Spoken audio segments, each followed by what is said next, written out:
Welcome back to the Literary Apothecary. My name is Kate and I'm here to give you a weekly reading update. Today is Sunday, September 21st. I'm going to talk about the things that I finished reading, what I'm currently reading, what I'll be reading next, and the videos that you get to look forward to coming up this week. So first with what I finished. I have finally finished The Outlandish Companion, Book 2, Volume 2. This book I started back in, I think it was May of this year, and I've just been slowly making my way through it as I've been rereading the Outlander books, and I loved it, except for I thought there was maybe a little bit too much information in here. Diana Gabaldon gives great synopsis of her books. This deals with books 5 through 8 in the main series, all of the Lord John Gray's books that were published at the time of this publishing, as well as a couple novellas from the Outlander universe. This book, I believe, was published in 2015, so that gives you an idea of where it's at. Right now, she is writing the 10th and final book in the main Outlander series. So, the synopses for all of these books, they were great if you didn't want to read the books. They are very detailed. They are long. They give you the complete picture. You are not missing anything basically reading the synopses. Or if you don't want to reread the books. I love to reread books, especially these books, because there's so much packed in there that you are going to miss things on your first, second, probably even third reads that you wouldn't get if you don't reread them. So the synopses for me were too long, especially since I'm reading this along with rereading the books. I just wanted to cut straight to the reference materials, which it felt like there was less in this book than there was in Volume 1. However, I still really enjoyed this reference book, and there are certain parts in this that I will be going back to again and again. Like the glossary of Gaelic terms, that's going to be so helpful, especially watching now Blood of My Blood and then the final season of Outlander next year. It's going to be key, I think. After that, I finished The Custom of the Army, also by Diana Gabaldon. This is one of the Lord John Grey books. This is book 2.75. This is a novella, and it's not my favorite in this series. I felt like there was too much packed into this in such a short time, and it was hard to keep up, but I do love our Lord John spin-off series because he is my favorite character in the series. And while we get a lot of scenes with him, we don't get a lot of stuff from his point of view in the main series, which is for a reason, because it's mostly Jamie and Claire's stories. But I love getting all of this background information on Lord John from his point of view. These Lord John books take place after book 2, before book 3, and so it gives you kind of an idea of what's happening in that time period with some of our other characters. I've also finished The Paper Magician by Charlie N. Helmberg, and before I go any further, I have to apologize to this author because in my last video about this book, I called the author a he, and I made that mistake not looking up the author first. I know that she is used to it with this kind of name. She even makes a joke about it in her biography at the end of The Paper Magician. But I felt so bad when I found out that it was a she and I called her a he before. So I just wanted to give my sincere apology for not doing my homework before I filmed that video.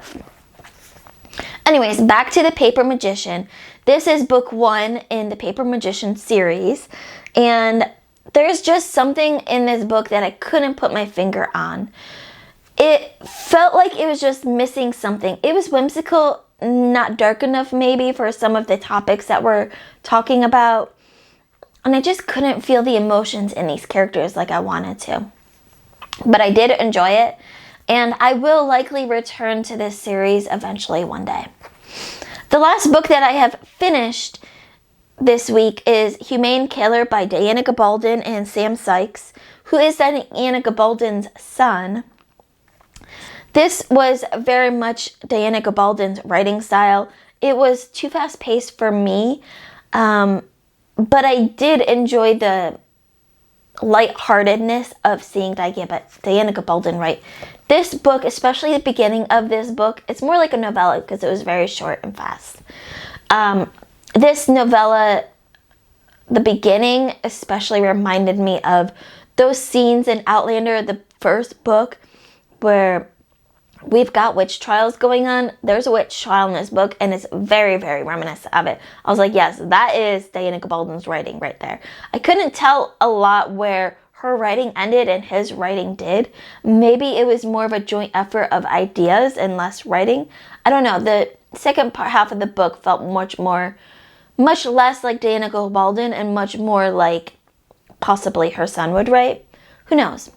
Now, the last thing that I finished reading this week was a short story titled Melina from A Manual for Cleaning Women by Lucia Berlin. In this short story, it was, I don't know, there was a whole lot going on that it felt like we had a lot of details in here that we didn't really need to, in order to understand the short story. Our main character is this woman who is married twice, although I don't know that we really needed that information. In her first marriage, she meets this beatnik who tells her about his first love. And then in her second marriage, she meets this first love of this beatnik that she hasn't talked to or seen in years.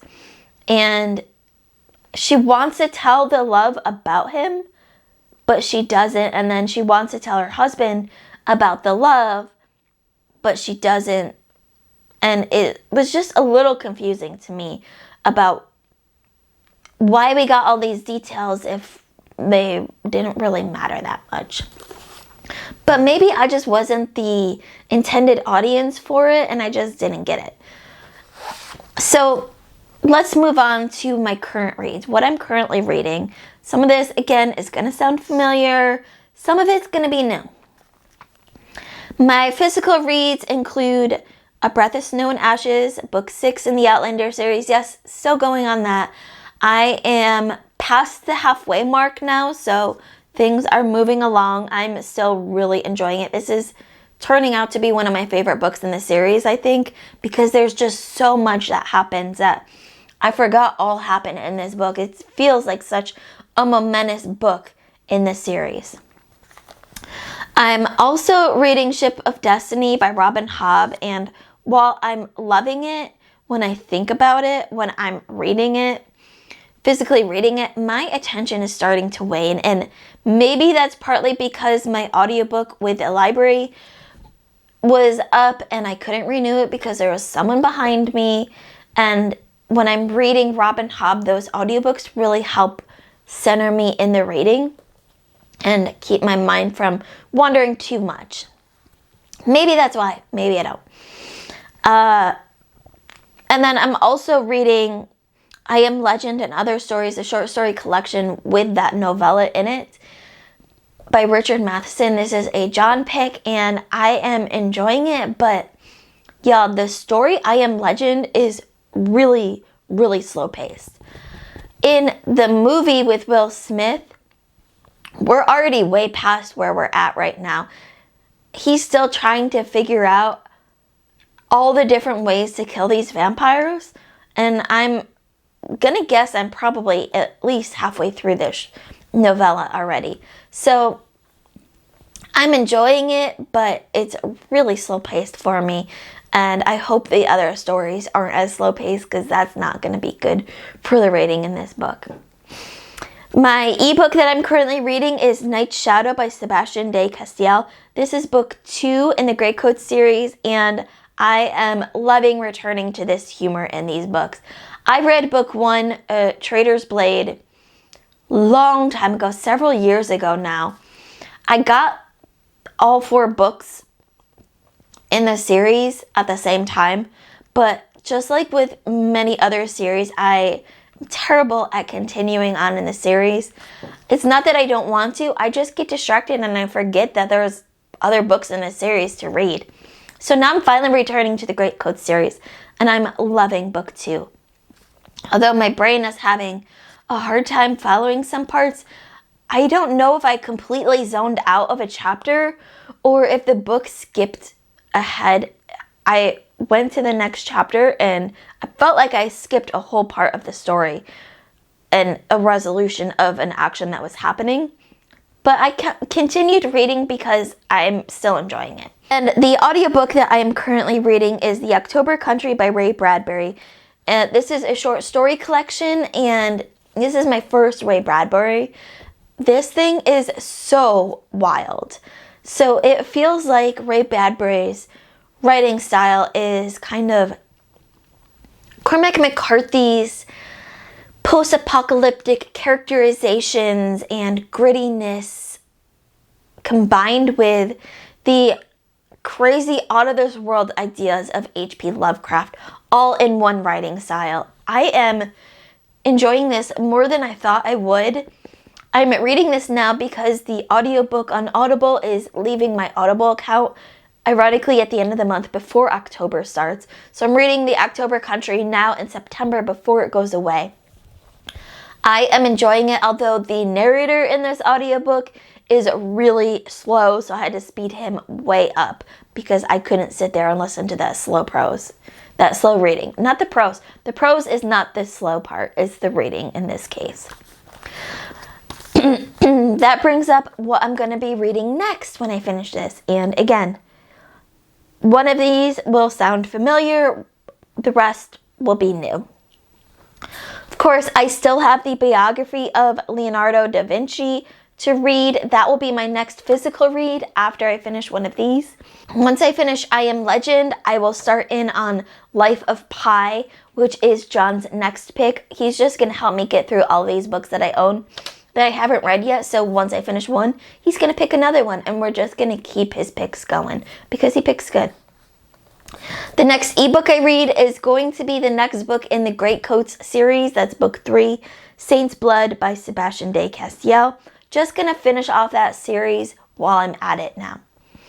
The next audiobook will determine how fast I get through The October Country. If I'm able to get through it in the next couple days, and I still have the rest of the month to finish another audiobook, I'll read The Masterpiece by Francine Rivers. If I can't start that by the time October starts, that's going to leave my Audible account at the end of the month.